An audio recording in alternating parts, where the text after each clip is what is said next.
ఈ దినం బలవర్తమాన నిమిత్తమై దయచేసి రండి. మత్తయి రాసిన సువార్త 21వ అధ్యాయం.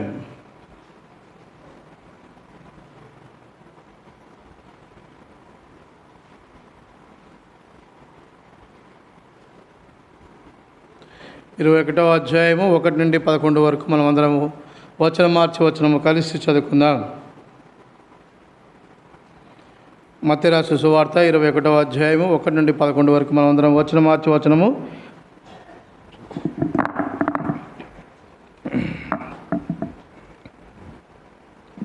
కలిసి చదువుకుందాం. తరువాత యెరూషలేమును సమీపించి ఒలీవ చెట్ల కొండ దగ్గరనున్న బెత్పగేకు వచ్చినప్పుడు యేసు తన శిష్యులు ఇద్దరిని చూచి, చదవండి.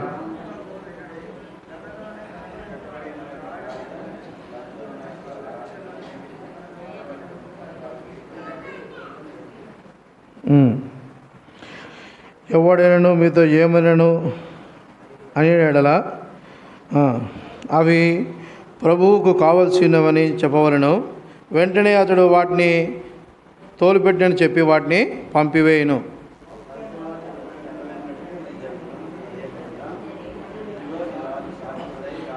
ఐదో వచ్చిన చదువుతాను. ఇదిగో నీ రాజు సాత్వికుడై గాడిదను భారవాహ పశువు పిల్లైన చిన్న గాడిదను ఎక్కి నీ యొద్దకు వచ్చుచున్నాడని సియోను కుమారుతో చెప్పుడి.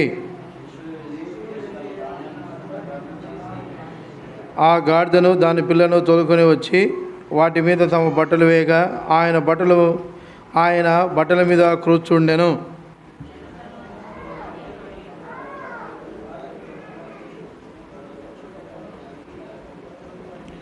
జన సమూహములో ఆయనకు ముందుగా వెలుచున్నను వెనుక వచ్చుచున్న వారును, దావీదు కుమారునికి జయము, ప్రభు పేరిట వచ్చువాడు స్తుతింపబడును గాక, సర్వోన్నతమైన స్థలములలో జయము అని కేకలు వేయుచుండిరి.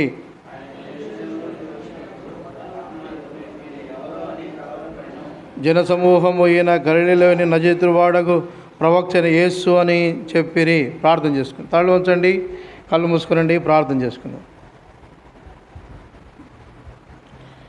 ప్రేమానముకొని మా ప్రియ పరలోకపు తండ్రి, నీ యొక్క బంగారు పానకు వందనములు కృతజ్ఞతాస్తుతులు స్తోత్రములు చెల్లించుకుంటున్నాను. దేవా, మధ్యకాల సమయంలో ఆరాధనలో మీరు సహాయపడుతూ వచ్చినందుకే వందనములు. తిరిగి బలవర్తమానంలో కూడా నీ దాసుడు నన్ను బలపరిచి నీ పేరుతో మీరే మాతో మీరే మాట్లాడుతున్నాము. సహాయపడము, కృప చూపించి సహాయం దయచేయము. అవసరమైన మాటలు ప్రభావ మీరే బోధిస్తున్నాము. నన్ను శిలో చాటును మరుగుపరిచి నీ కృపను కనపరిచి సహాయం తెచ్చేవాను. మా ప్రభువును రక్షకున యేసు క్రీస్తు పరిశుద్ధమైన నామమున ప్రార్థించి అడిగి వేడుకుంటున్నాను పరమ తండ్రి. ఆమేన్, ఆమేన్. మరి ఆరాధనలో చెప్తారు అనుకున్నాను. ఈరోజు చరిత్రలో ఒక ప్రాముఖ్యమైన ఒక రోజు. ఏ రోజు? చరిత్రలో ఒక ప్రాముఖ్యమైన రోజు. ఏ రోజు అంటే ఈరోజు యేసు ప్రభు ఆయన మరి అప్పగింపబడక మునుపు, అంటే ఈ యొక్క గుడ్ ఫ్రైడే కంటే ముందుగా వచ్చే ఆదివారము మట్టల ఆదివారం అని అంటారు నామకార్థ క్రైస్తవులు. అయితే ఈ దినం చాలా ప్రాముఖ్యమైన దినం, చరిత్రలో చాలా ప్రాముఖ్యమైన దినం.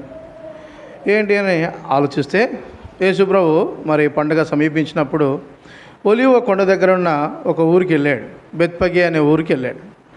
ఆ దగ్గరలో ఉన్నాడు. ఆయన ఉన్నప్పుడు తన శిష్యులకు చెప్పాడు. ఏమని చెప్పాడంటే, మీరు మీ ఎదుట ఉన్న గ్రామానికి వెళ్ళండి.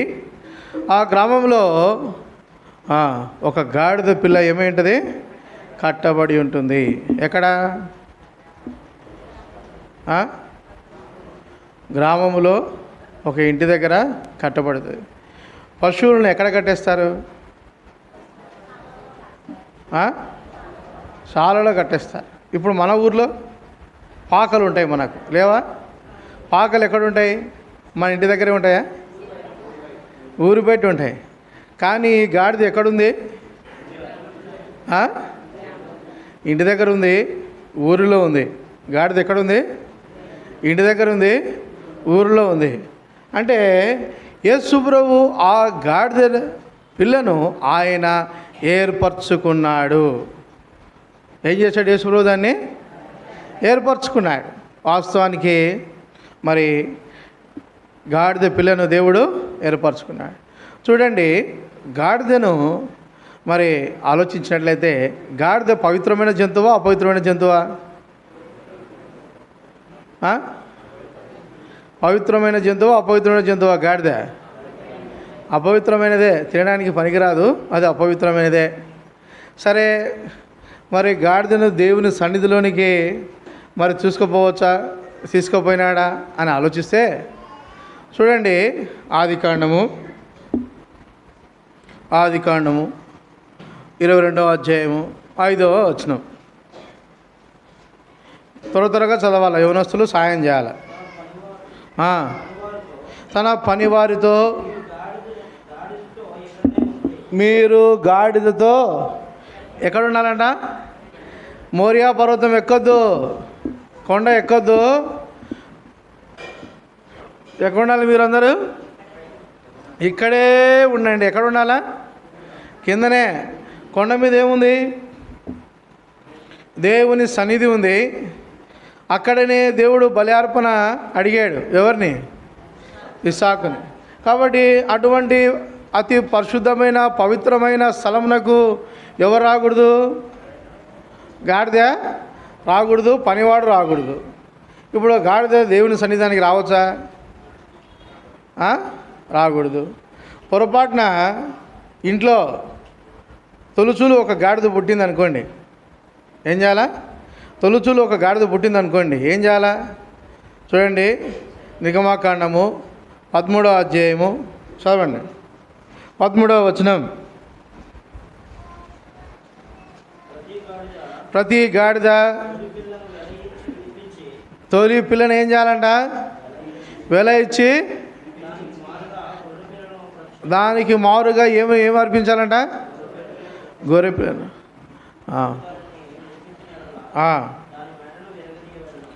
చాలు. ఒకవేళ గొర్రె పిల్లను వెల ఇచ్చి గాడిద పిల్లకు గొర్రె పిల్లను వెల ఇచ్చి విడిపించుకోకపోతే ఆ గాడిదను ఏం చేయాలంట? మెడ విరిచి చంపాలంట. మెడ విరిచి దాన్ని చంపాలి. ఇప్పుడు యేసుప్రభు చెప్పినాడు, మీరు పోయి ఆ బేతనియా బెత్పగే గ్రామంలో ఉన్న యొక్క గాడిద పిల్లను తీసుకురామన్నాడు. మరి ఈ గాడిద పిల్లను తీసుకురావాలంటే ఆ గాడిద పిల్ల ముందు బ్రతకాలి అంటే ముందు దాని కొరకు ఏం చెల్లించబడాలా? ప్రాయశ్చిత్తము చెల్లించబడాలి. ఇక్కడ ఈ 13వ అధ్యాయం 13వ వచనంలో మనం చూస్తూ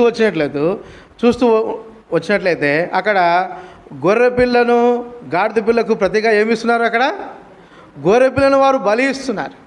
నీ కొరకై నా కొరకై యేసుక్రీస్తు ప్రభువారు ఆయన బలి అయిన వాడిగా కనపడతా ఉన్నాడు. బలి అయి మనల్ని సజీవ లెక్కలో ఆయన ఉంచుతున్నవాడిగా కనపడతా ఉన్నాడు. ఇక్కడ చూస్తూ వచ్చినట్లయితే తర్వాత ఆ గాడిద పిల్లను ఏం చేశారంట? విప్పినారు శిష్యులు. ఏం చేశారు శిష్యులు? విప్పుతూ వచ్చినారు. మరి మనల్ని కూడా యేసు ప్రభు పాపం అనే బంధకం నుండి ఆయన మనల్ని విడిపించిన వాడిగా కనపడుతూ ఉన్నాడు. అయితే మరి ఇటువంటి గాడిద, దేవుని సన్నిధానానికి రాకూడని గాడిద ఇప్పుడు ఏం చేస్తుంది అని అంటే, గాడిద దేవుని చిత్తాన్ని నెరవేర్చే గాడిద. గాడిద ఎటువంటిది? దేవుని చిత్తాన్ని నెరవేర్చే గాడిద బైబిల్లో ఉంది. కొన్ని చూసుకుందాం. చూడండి, ఈ లోకంలో అంటూ ఉంటారు, చెప్పిన మాట వినకపోయినా, మూర్ఖంగా ప్రవర్తించిన, సోమర్తనంగా ఉన్నా ఏమని తిడతారు? గాడిద అని తిడతారు. కానీ గాడిద బైబిల్లో చాలా మంచిది, చాలా శ్రేష్టమైనది. అంటే దేవుని పని చేసేది. ఒక ఆయన సిస్టర్స్కి ఒక ప్రశ్న చెప్తాను, బ్రదర్స్కి ఒక ప్రశ్న చెప్తాను. మరి చెప్పాలి. ఒక ఆయన ఫస్ట్ బ్రదర్స్కి ప్రశ్న. ఒక ఆయన గొప్ప ధనవంతుడు, వాళ్ళ నాన్న. ఆయన ఆ ధనవంతుని యొక్క గాడిదలు తప్పిపోయింటే వాటిని వెతుక్కుంటూ పోయి ఆయన రాజు అయి వచ్చినాడు. బ్రదర్స్ ఎవరాయన? సౌలు. మరి వాస్తవానికి గాడిదకున్న జ్ఞానం ఏంటో తెలుసా? 1వ అధ్యాయం యెషయా గ్రంథము 1వ అధ్యాయంలో ఉంది, ఏముంది? ఎద్దు తన కామాందుని అడుగును, గాడిద తన సొంత దొడ్డిని. గాడిద సొంత దొడ్డి మర్చిపోదు. మీకు అర్థమవుతుందా? గాడిది తన సొంత దొడ్డిని అది మర్చిపోదు, దాని ఇల్లు మర్చిపోదు. కానీ ఇక్కడ గాడిది ఎందుకు అది తప్పిపోయింది? దేవుని చిత్తము నెరవేర్చుట కొరకై అది తప్పిపోయింది. సౌలును సమూయేలు దగ్గరకు నడిపించుటకై అది దారి తప్పిపోయింది. తర్వాత దొరికిందా లేదా? మళ్ళీ దొరికింది. తప్పిపోయేది అట్నే పోవచ్చు కదా, మళ్ళీ ఎందుకు రావాలా? దేవుని చిత్తము నెరవేర్చే దేవుని సాధనముగా గాడిదే వాడబడుతుంది. చూడండి, గాడిదే మరి ఆ సిస్టర్కి ఒక ప్రశ్న. మరి దావీదు అరణ్యంలో ఎదుర్కొని పోయినప్పుడు ఒక స్త్రీ ఏం చేసిందంట? గాడిదకు గంతలు కట్టుకొని తన పనివారికి చెప్పింది, ఆహార పదార్థాలు మీరు తీసుకొని వెళ్ళండి, నేను మీ వెంట వస్తానని చెప్పింది. పోయి ఆమె దావీదును ఎదుర్కొనింది. గాడిద మీద పోయి ఆమె దావీదును ఎదుర్కొనింది అరణ్యంలో. ఎవరు ఆవిడ? Very good, Abigail. ఎవరు ఆవిడ? అబిగయీల్. ఏం చేసింది ఆవిడ? గాడిద మీద ప్రయాణమైపోయి సమాధాన పడుతూ వచ్చింది. సరే, మరి ఈ గాడిదలు ఎవరి చిత్తంలో ఉన్నాయి? దేవుని చిత్తంలో ఉన్నాయి. మరి అంత మాత్రమే కాదు, 2 పేతురు 2వ అధ్యాయము 19వ వచనం. 2 పేతురు 2వ అధ్యాయము 16వ వచనం, క్షమించండి 16వ వచనం.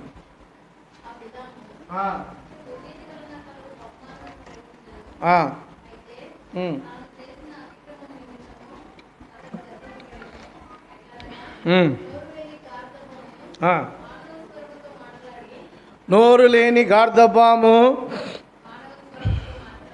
మానవ స్వరముతో మాట్లాడి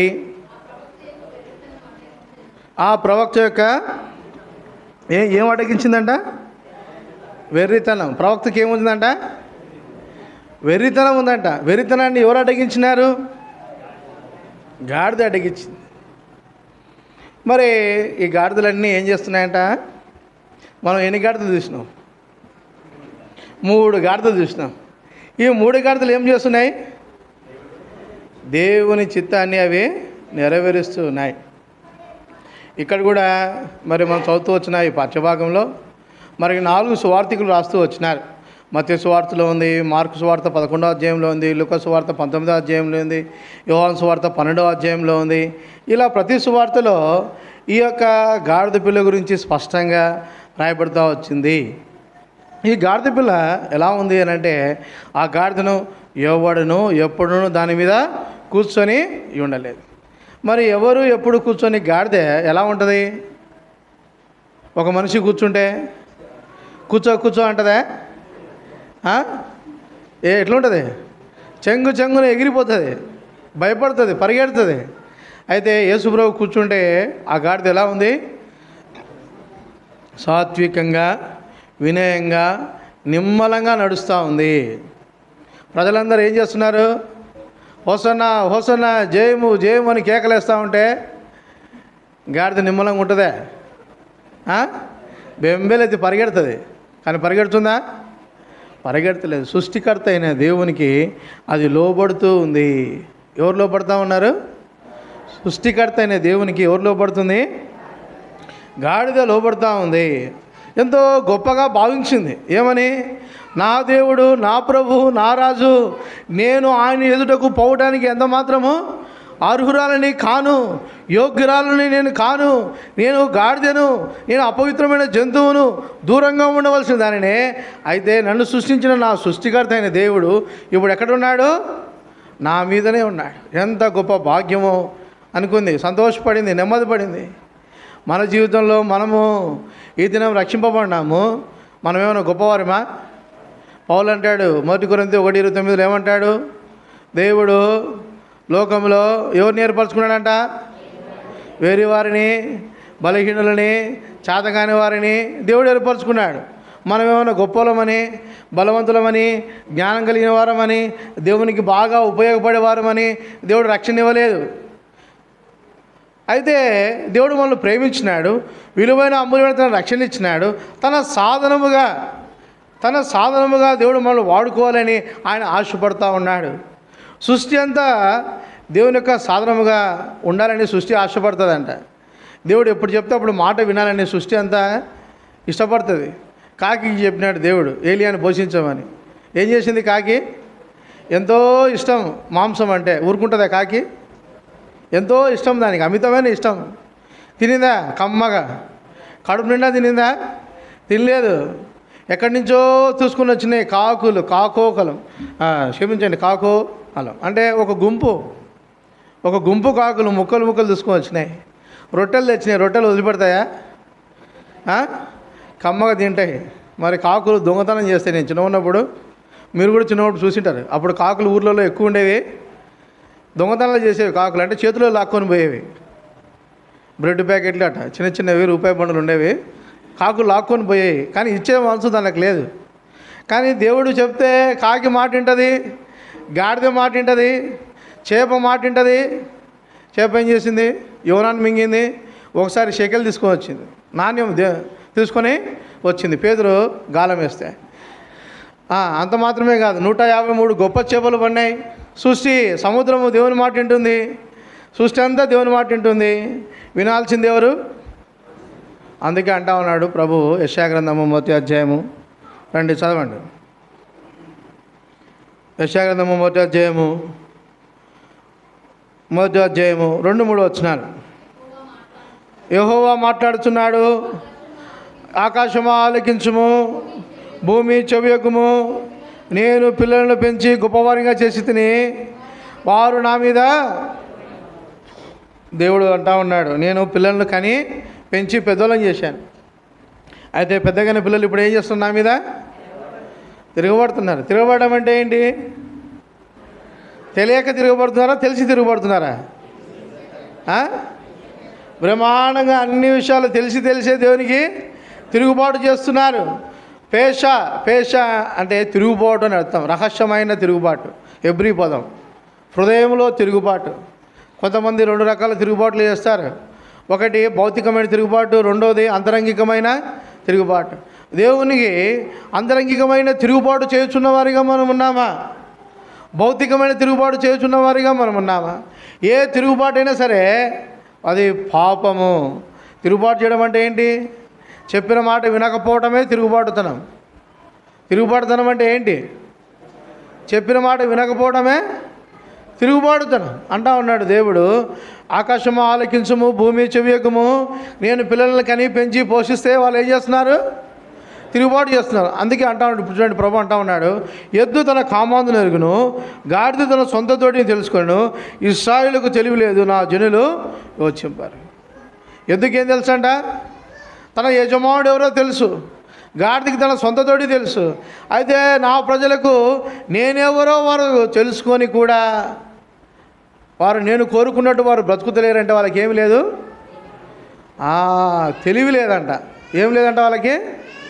చాలా స్పష్టంగా చెప్తున్నాడు, నా ప్రజలకు ఏమి లేదు, తెలివి లేదంటా ఉన్నాడు. తెలివి లేని వారు ఏమైపోతారు అని అంటే కీర్తనకాడు అంటా ఉన్నాడు. 49వ అధ్యాయము కీర్తన 20వ వచనం. 49వ అధ్యాయము 20వ వచనం.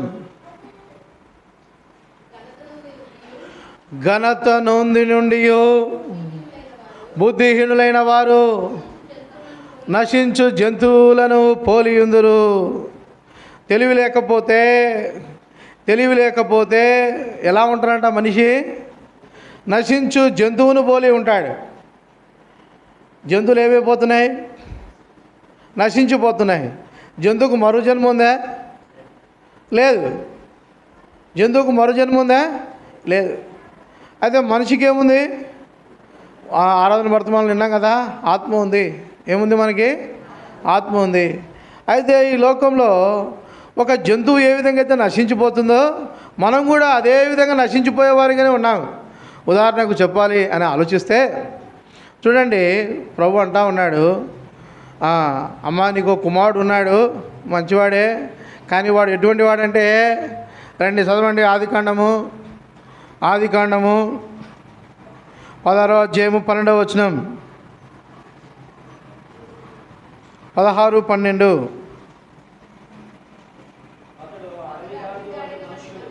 అతడు అడవి గాడిద వంటి మనుషుడు. అతని చెయ్యి అందరి చేతులు అతనికి విరోధముగా ఉండును. చూడండి, ఎటువంటి వాడంట? బుద్ధిహీనత, బుద్ధి కలిగి ఉండడానికి తేడా ఒకటే, రెండు గాడిదలే. ఒక గాడిద ఎక్కడుందంట చెప్పండి? ఒక గాడిద ఎక్కడుందంట? అడవిలో ఉంది. ఒక గాడిద ఎక్కడుందంట? బుద్ధి కలిగి ఊరిలో ఉంది. అడవి గాడిదకు మరి ఊరిలో ఉన్న గాడిదకు తేడా ఏంటంటే తెలివి ఒక్కటే తేడా. ఏం తేడా? తెలివి ఒక్కటే తేడా. చూడండి, ఇర్మియా గ్రంథము 2వ అధ్యాయము 24వ వచనం మొదటి భాగమే చదవాలి. అడవి గాడిద దేనికి అలవాటు పడుతుందంట? అరణ్యానికి అలవాటు పడిన అడవి గాడిద. ఎక్కడికి అలవాటు పడిందంటే ఇక గాడిద? అరణ్యానికి అలవాటు పడింది. అరణ్యానికి ఎవరు అలవాటు పడతారు చెప్పండి? అరణ్యానికి ఎవరు అలవాటు పడతారంటే బుద్ధి లేని వారు అలవాటు పడతారు. బుద్ధి లేని వారు ఏం చేస్తారంటే పాపము చేస్తారు. పాపం చేసిన వారు అరణ్యంలోనికి వెళ్ళిపోతారు. చూడండి, హగరు పాపం చేసింది. ఎక్కడుంది? తన యజమానురాల చేత, షారాయి యజమానురాల చేత తరమబడి ఎక్కడికి పోయింది? అరణ్యం లేకపోయిందా? పోలేదా? పోయింది. దావీదు పాపం చేశాడు. ఎక్కడికి వెళ్ళిపోయాడు? అరణ్యానికి వెళ్ళిపోయాడు. అంటే ఊర్లో ఉండడం లేదు. ఎక్కడ లేడు? ఊర్లో లేడు. కయీను పాపం చేశాడు. ఎక్కడున్నాడు? అరణ్యానికి వెళ్ళిపోయాడు, పారిపోయాడు. పాపము ఏం చేస్తుందంటే అరణ్యానికి అలవాటుగా చేస్తుంది. ఇంకా మనుషుల్లో రావడానికి ఇష్టపడదు. ఒకసారి పాపం చేస్తే, 2 సార్లు పాపం చేస్తే, 3 సార్లు పాపం చేస్తే దాన్ని ఏమంటారు? అలవాటు అంటారా? తెలియక అంటారా? అలవాటు పడిపోయింది గాడిద. దేనికి? అరణ్యానికి. అంటే పాపానికి అలవాటు పడిపోయింది. బుద్ధిహీనంగానే బ్రతుకుతాడు ఎంతకాలమైనా సరే. ఒక పాపము చేస్తూనే ఉంటారు. విడిచిపెట్టడానికి ఏం రాదు? మనసు రాదు. స్వేచ్ఛగా ఉండడానికి ఇష్టపడతారు కొంతమంది. దేనికి ఇష్టపడతారు? మీరు కూడా చూస్తూ ఉంటారు. ఫోన్ చేస్తే ఇష్టపడరు మాట్లాడడానికి. ఫోన్ చేస్తే ఏంటి బ్రదర్ ఫోన్ చేశారు, పెట్టండి అంటారు. బాగున్నారంటే బాగున్నారంటారు, అక్కడి వరకే మాట్లాడతారు స్వేచ్ఛగా. అంటే ఎవరు ఒత్తిడి చేయకూడదు, ఎవరు కట్టుదిట్టలలో పెరగకూడదు, ఎవరు కింద ఉండకూడదు, ఎవరి మాట వినకూడదు, ఇష్టానుసారంగా ఉండాలి. ఇది ఏ స్వభావము? ఇది అడవి గాడిద స్వభావం. అడవి గాడిదని ఎవడైనా సాధుపరచునా? యోబు గ్రంథంలో ఈ మాట అడుగుతూ వచ్చినాడు. దాన్ని అడవి గాడిదని ఎవడు సాధుపరచడంట, ఇడిచిపెడతాడంట. పో, నువ్వు నాకు అవసరం లేదు, పో అంటాడంట మనిషి. ఎందుకంటే అది సాధుపడదు. దాని యొక్క అలవాటు ఏంది? పాపం చేయడమే. దేవుని వాక్యం వినడానికి దేవుని యొద్దకు రాని మనసు ఏంటిది? అడవి గాడిద మనసే. ఆరాధనకు రాకపోయినా, ప్రార్థనకు రాకపోయినా, బైబిల్ స్టడీకి రాకపోయినా, స్త్రీల కూడికకి రాకపోయినా, ఉపవాస ప్రార్థనకు నువ్వు రాకపోయినా, నీ మనసు ఏ మనసుది చెప్పండి? నువ్వైనా నేనైనా మనమందరం అడవి గాడిద మనుషులమే. ఎందుకు? అవకాశం ఉండి, దేవుడు అవకాశం ఇచ్చి ఆయన యొద్దకు రమ్మని నిన్ను పిలుస్తూ ఉన్నాడు. ఆయన నిన్ను సాధుపరచాలని నిన్ను పిలుచుకుంటూ ఉన్నాడు. తన సాధనంగా నిన్ను వాడుకోవాలని నిన్ను పిలుస్తూ ఉన్నాడు. తను ఘనపరచాలని నిన్ను పిలుస్తూ ఉన్నాడు. పిలుస్తూ ఉంటే నువ్వేం చేస్తున్నావు? అరణ్యానికి అలవాటు పడినావు. దేవుని సంఘాన్ని విడిచిపెట్టి, దేవుని సహవాసం విడిచిపెట్టి దేనికి ఇష్టపడినావు నువ్వు? ఆరాధనకు ఒకసారి పోకుంటే రెండో ఆదివారం ఏమనిపిస్తుంది? పోవాలనిపిస్తుందా? ఖచ్చితంగా ఈ ఆదివారం కూడా పని పడుతుంది. ఒక బైబిల్ స్టడీ ఎగరగొట్టండి, రెండో ఆదివారం ఏమనిపిస్తుంది? రెండో వారం ఏమనిపిస్తుంది? ఖచ్చితంగా బైబిల్ స్టడీ ఎగరగొట్టాలనిపిస్తుంది. సైతాన్ ఏం చేస్తాడంటే మిమ్మల్ని అలవాటు చేస్తాడు. పాపాన్ని మీకు చిన్నగా అలవాటు చేస్తాడు. అందుకే ప్రభు అంటా ఉన్నాడు, అరణ్యంలో అలవాటు పడిన గాడిద ఏం చేయాలి, నువ్వు మారు మనసు పొందాలి. ఏం కావాలి, మనము మారు మనసు పొందాలి. ఇష్టానుసరమైన జీవితంలో మనం ఉండకూడదు. ప్రభు మనల్ని కోరుకుంటా ఉన్నాడు, ప్రేమిస్తూ ఉన్నాడు. చూడండి, బుద్ధి లేని వారు నశించిపోవు జంతువును పోలి ఉన్నారు. ఈ బుద్ధి లేనిది అడవి గాడిద. ఈ అడవి గాడిదకి ఏముందంట, పాపము అలవాటు ఉంది. అది అందుకే అరణ్యంలో పాలవుతూ వచ్చింది. చూడండి, ఇద్దరు రాజుల గురించి చెప్పి నేను ముందుకు కొనసాగిపోతాను. మొదటిగా చూస్తూ వచ్చినట్లయితే రండి, దానియేలు గ్రంథము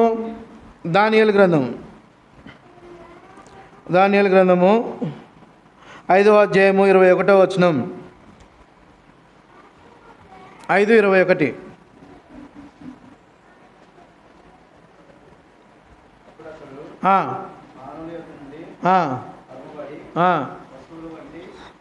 అతడు మానవుల ఎదుట నుండి తరుమబడి పశువు వంటి మనసు గలవాడై మహోన్నతులకు దేవుడు మానవుల రాజ్యంలో ఏలుచు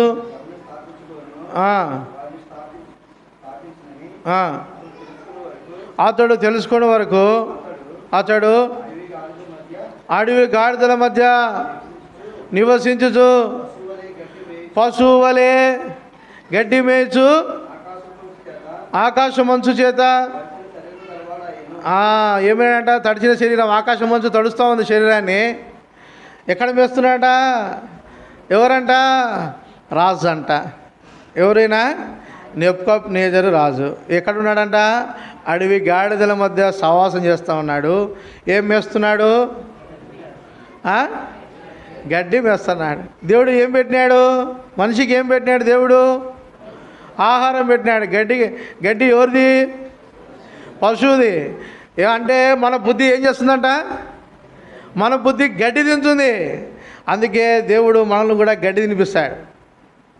కొన్నిసార్లు దేవుని వాక్యం వద్దని, ప్రార్థన వద్దని, బైబిల్ స్టడీ వద్దని, ఉపవాస ప్రార్థన వద్దని నువ్వు పోయినావనుకో, లోకంలో ఏం తింటుంటావు, లోకంలో ఏం తింటుంటారు, గడ్డి తింటూ ఉంటారు. అర్థం కాదు మనకి.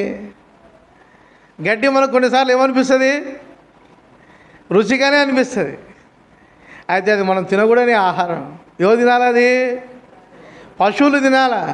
దేవుడు మనిషికి మంచి ఆహారం పెడితే నెబుకద్నెజరు గర్వించిన వాడే ఏమనుకున్నాడంట, ఏమన్నాడు, నేను నేను నేను నేను అన్నాడు. అంటే దేవుడు వెంటనే నేను ఏం చేసినాడు, జంతువుని చేసినాడు.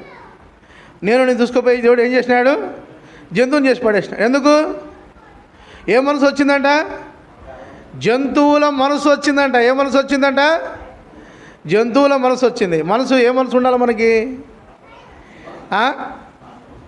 యేసు ప్రభు మనసు మనకు ఉండాలా, మారు మనసు మనకు ఉండాలా, పశ్చాత్తాపడే మనసు మనకు ఉండాలా. అయితే ఈ మనసు ఏ మనసు, ఇది చదివినారు కదండి, పశువుల వంటి మనసు అంట. పశువుల వంటి మనసు. పశువుకి ఏం మనసు ఉంటుంది, దానికి ఏమైనా మనసు ఉంటుందా, ఏం మనసు ఉంటుంది. పశువుకి ఏం మనసు ఉండదు. తిన్నామా, పడుకున్నామా, నిద్రపోయినామా, తెల్లారిందా, దాని పశువు మనసు అది. దానికి ఏమైనా చింతలు ఉంటాయా, భారం ఉంటుందా, బాధ్యత ఉంటుందా, ఏముండదు. అదే పశువు మనసు అంటే. మన జీవితంలో మనం కూడా ఎట్టుంటాం, ఆదివారం వచ్చినామా, మళ్ళీ ఆదివారం వరకు కలిసినామా, ఏంది, మళ్ళీ ఆరాధనలో మళ్ళీ నెక్స్ట్ వారం పాల్గొందినామా. ఇది ఏం మనసు, ఇది చెప్పాలా, అవకాశం ఉండి రాలేని వారందరూ చెప్పాలా. ఏ మనసు ఇది, పశువు వంటి మనసు. ఈ ఆదివారం వచ్చి మధ్యవారంలో రారు ఎవరు, ఇంటి దగ్గరే ఉండి అవకాశాలు ఉండి రాలేకపోతే ఏ మనసు, అది పశువుల వంటి మనసు. అయితే ఒక దినాన్ని ఆయన జ్ఞాపకం వచ్చిందంట. ఏమని జ్ఞాపకం వచ్చిందంట, అయ్యో దేవుందే అధికారము, నాదేమి లేదు అని అంటున్నానంట మనసులో. అప్పుడు దేవుడు మళ్ళీ ఏం చేసినాడు, తీసుకుపోయి మళ్ళీ మానవుని మనసు ఇచ్చినాడు, పశ్చాత్తాపడే మనసు ఇచ్చాడు, రక్షణ మనసు ఇచ్చినాడు, రక్షింపబడినాడు. పోయి మళ్ళీ ఎక్కడున్నాడు, రాజనగరంలో రాజసింహాసనం మీద కూర్చొని ఉన్నాడు. ఇంకొక రాజు ఉన్నాడు. 2వ దినవృత్తాంత గ్రంథంలో 36వ అధ్యాయము 5-6 వచనాలు.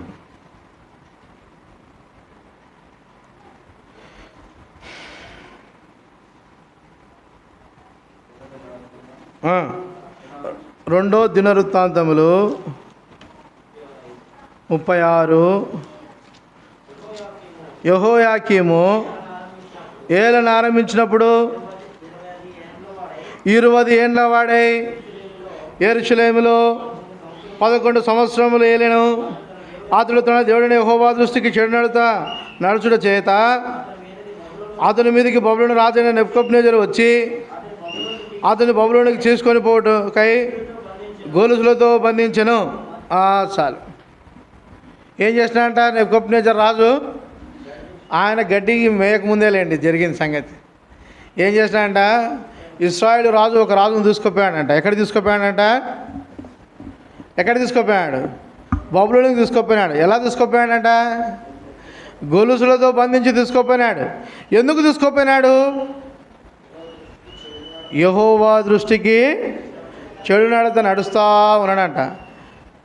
చెడు నడత నడుస్తూ ఉంటే దేవుడు ఏం చేసినాడు? చెప్పిన మాట వినవా నువ్వు అన్నాడు దేవుడు. అని ఏం చేసినాడు? రా తీసుకోపో అప్పగిచ్చినాడు. తీసుకుపోయి మళ్ళీ అక్కడి నుంచి మళ్ళీ తీసుకొచ్చాడంట. ఎక్కడి నుంచి? బబులోను నుండి మళ్ళీ దేవుడు తీసుకొచ్చి యెరూషలేములో పెడితే యెరూషలేములో ఆయన చనిపోయినాడు. ఎలా చనిపోయినాడు అని అంటే ఇర్మియా ప్రవక్త రాస్తాడు. రండి, ఇర్మియా గ్రంథము 22వ అధ్యాయము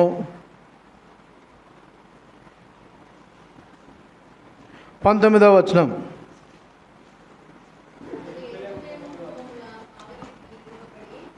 అతడు నిదానంగా చదవండి. అతడు యెరూషలేము గుమ్మముల ఆవలికి ఈడవబడి పారవేయబడి గాడిద పాతి పెట్టబడు రీతిగా. ఎవరు? యెహోయాకీమే. ఎలా పాతి పెట్టబడినాడంట? ఒక గాడిదను ఏ విధంగా అయితే పాతి పెడతారో ఆ విధంగా ఆయన పాతి పెట్టానంట. ఎట్లా పాతి పెట్టానంట? ఒక రాజుని 11 సంవత్సరాల రాజుగా ఆయన పరిపాలించాడు. రాజ్యాన్ని పరిపాలిస్తే ఆ 11 సంవత్సరాలు ఆయన ఎలా ప్రవర్తించాడంటే బుద్ధి లేనివాడిగా ప్రవర్తిస్తూ వచ్చినాడు. బుద్ధి లేనివాడిగా ప్రవర్తించేందుకు దేవుడు తనని ఏమంటా ఉన్నాడు? ఒక గాడిదని ఏ విధంగా అయితే పాతి పెడతారో అదే విధంగా ఆయన పాతి పెడతారన్నారు. మరి గాడిదని ఏ విధంగా పాతి పెట్టారంట? గాడిదని ఏం చేశారంట చూడండి. యెరూషలేము అవతలకి ఈడవబడి. గాడిదని ఎట్లా తీసుకుపోతున్నారు? చదవండి మాట. ఎట్లా తీసుకుపోతున్నారు? అవతలకి ఈడవబడి. మనిషిని ఈడ్చుకోపోతారా? మనిషి చనిపోతే మనిషిని ఎవరైనా ఈడ్చుకోపోతారా? ఎంత చాతగాని వారైనా సరే ఏం చేస్తారు? మోసుకొనే పోతారు. ఎంత చాతగాని వారైనా సరే ఏం చేస్తారు? మోసుకొనే పోతారు. అయితే యెరూషలేము యొక్క రాజు అయినప్పటికీ తనకు ఎటువంటి మరణం ఇచ్చినాడంటే దేవుడు? గాడిద వంటి మరణం. రాజుకి ఎటువంటి మరణం ఉండాలా? అంగలార్పు ఉండాలా, దుఃఖం ఉండాలా, రోదన ఉండాలా, మౌనం ఉండాలా, దేశమంతా నిశ్శబ్దం అవ్వాలా.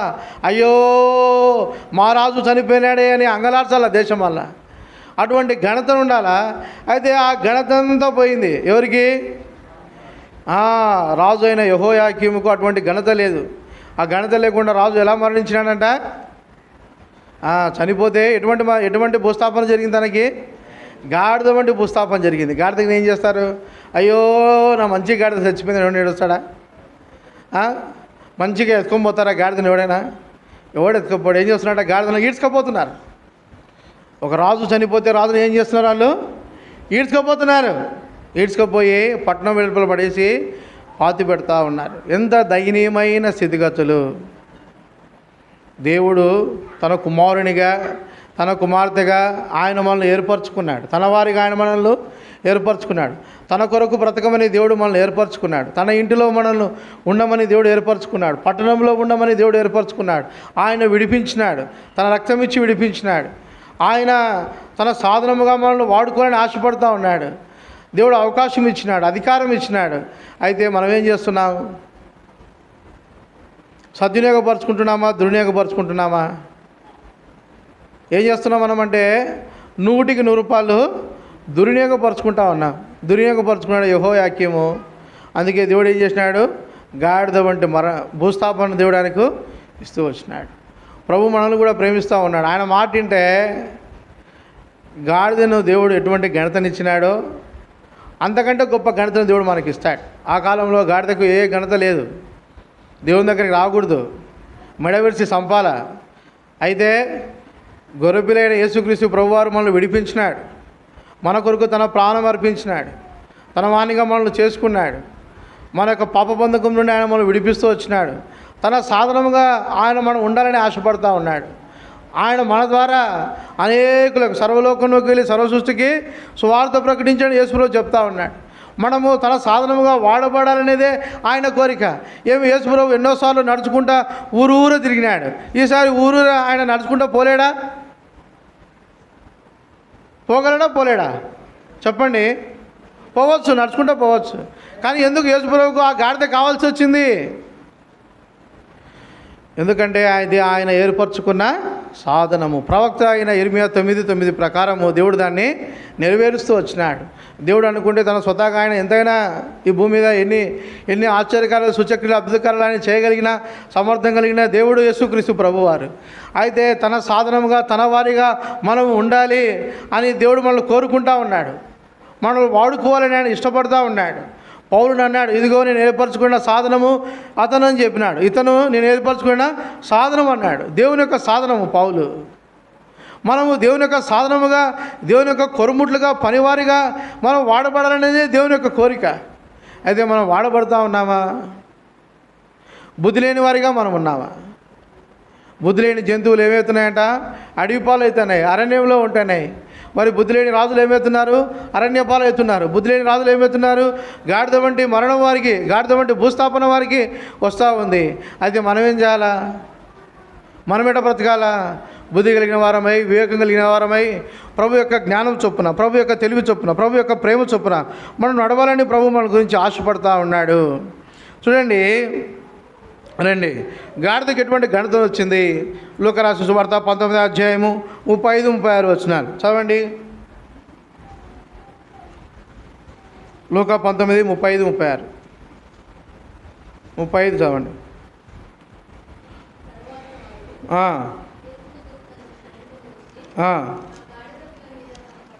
ఆ గాడిద పిల్ల మీద తమ బట్టలు వేసి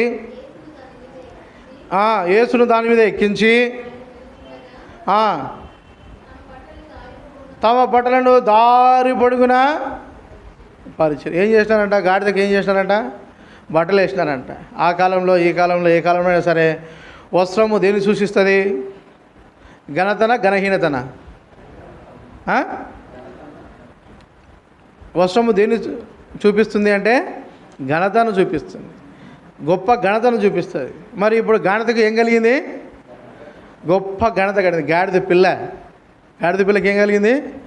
గొప్ప ఘనత. తమ దగ్గర ఏదైతే వస్త్రములు ఉన్నాయో ఆ వస్త్రాలన్నీ దారి పొడుగునా పరిచారంట గాడిదకు.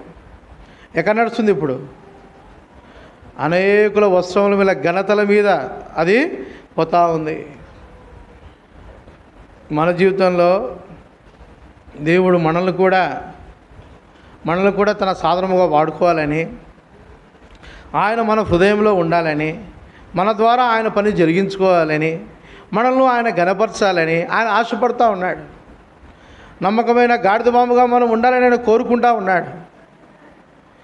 నేను మీరు చిన్న ఉన్నప్పుడు వినే ఉంటారు సండే స్కూల్ పాట, చిన్న గాడిద బాము నేను చిన్న దానను, యేసురాజు నా దానను.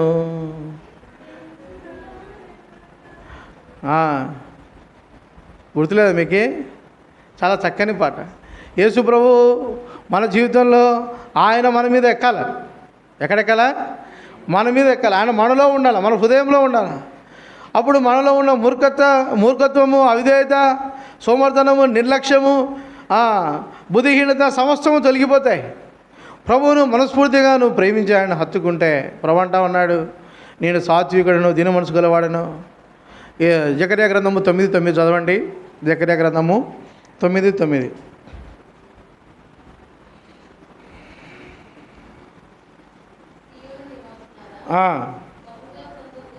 సియోను నివాసులారా బహుగా సంతోషించుడి, యెరూషలేము నివాసులారా ఉల్లాసముగా ఉండుడి, ఈ రాజు నీతిపరుడును ఎటువంటి వాడంట, దీనుడునై గాడిద పిల్లల్ని ఎక్కి నీ యొద్దకు వచ్చు. ఆయన దీనుడు. మనం కూడా ఏం కావాలి ఇప్పుడు? మత్తయి 11:2 రాస్తూ, ప్రయాసపడి భారం మోసుకుని సమస్త జనులారా నా యొద్దకు రండి, నేను మీకు తర్వాత ఏమన్నాడు? నేను సాత్వికుడను, దీన మనసు గలవాడు, నా కాడిమి సులువైనది, దాన్ని ఎత్తుకోనండి, నా ఎదుట మీరు ఉండండి, నాతో మీరు కలిసి నడవండి. ప్రభు ఆశపడుతూ ఉన్నాడు. ఆయన జతగా, ఆయన వారిగా, ఆయన ఇంటిలో మనం ఉండాలని ఆయన కోరుకుంటా ఉన్నాడు. కాబట్టి బుద్ధి లేని మనుషుల వలె, బుద్ధి లేని అడవి గాడిద వలె మనం ఉండక, బుద్ధి కలిగిన గాడిద వలె దేవుని ఇంటి దగ్గర, దేవుని ఇంటిలో, దేవుని పనిలో మనం పాల్గొన్నట్లుగా ప్రభు మనకు సహాయం చేయను గాక. రండి, మనం 2 నిమిషాలు మౌనంగా మనం సరి చేసుకుందాం.